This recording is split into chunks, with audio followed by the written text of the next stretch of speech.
Moving thousands of liters of fuel around, it's a seriously high-stakes game.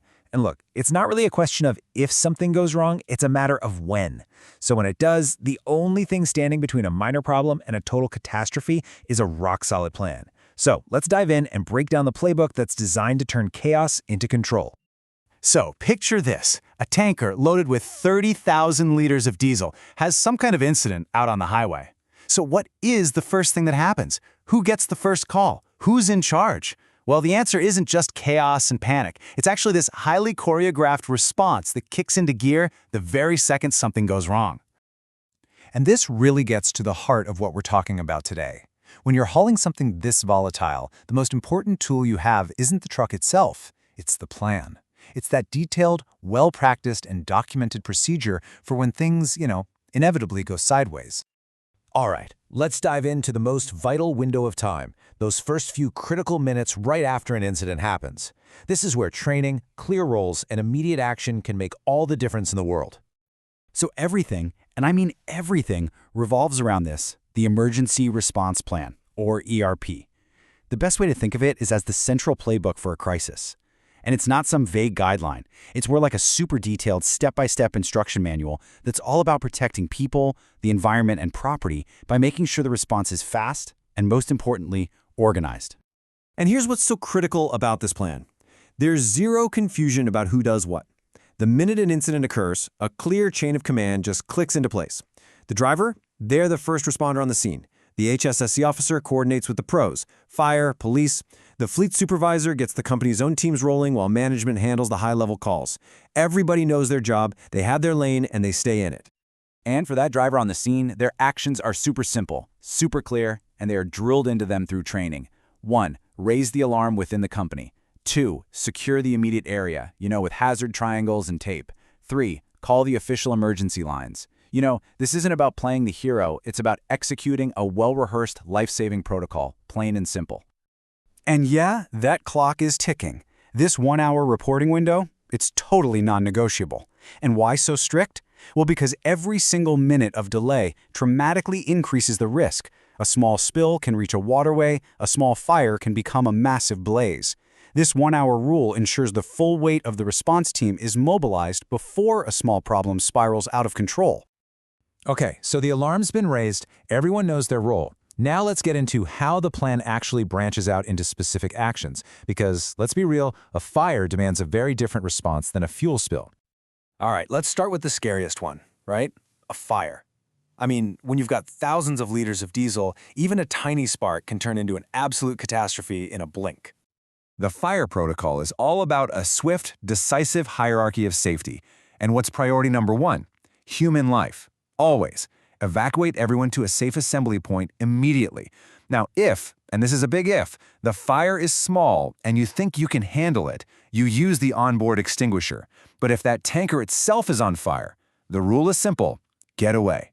Create as much distance as possible and let the professionals handle it. Okay, let's switch gears. Let's talk about an environmental emergency.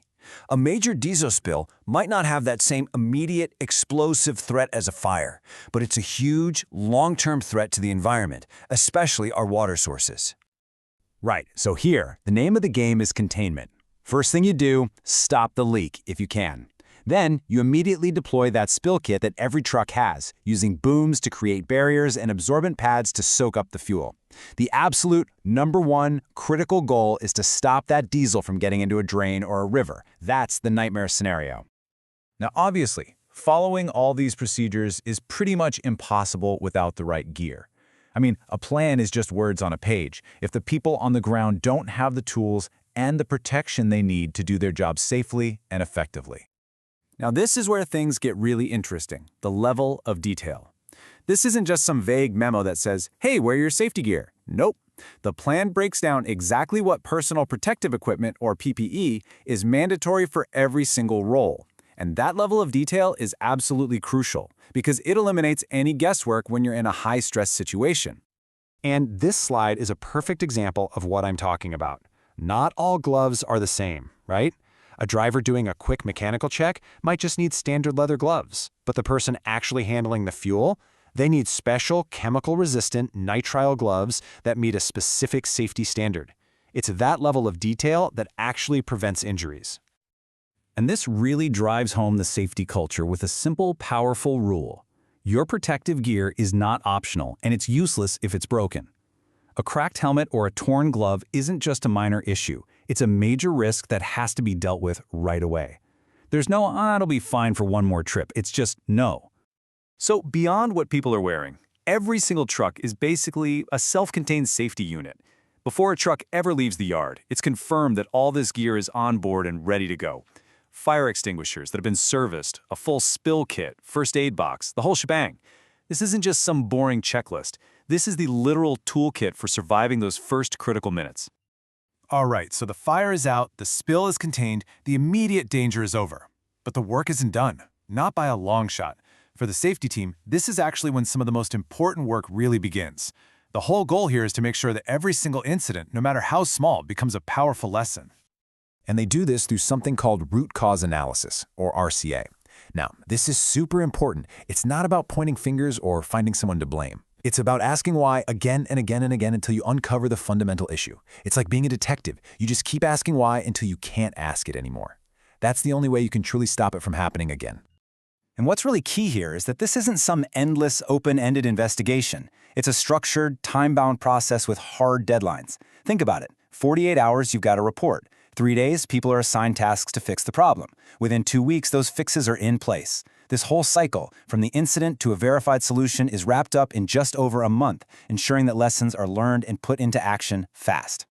Which kind of brings us to a final big picture thought. This entire system, the plan, the gear, the follow-up, it's all pushing towards this idea of a zero-incident culture.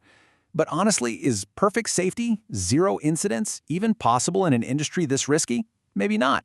But the chase for it, that relentless pursuit of perfection, with this kind of incredible planning, that's what makes the inevitable manageable. And ultimately, that's what keeps people safe out there on the road, day in and day out.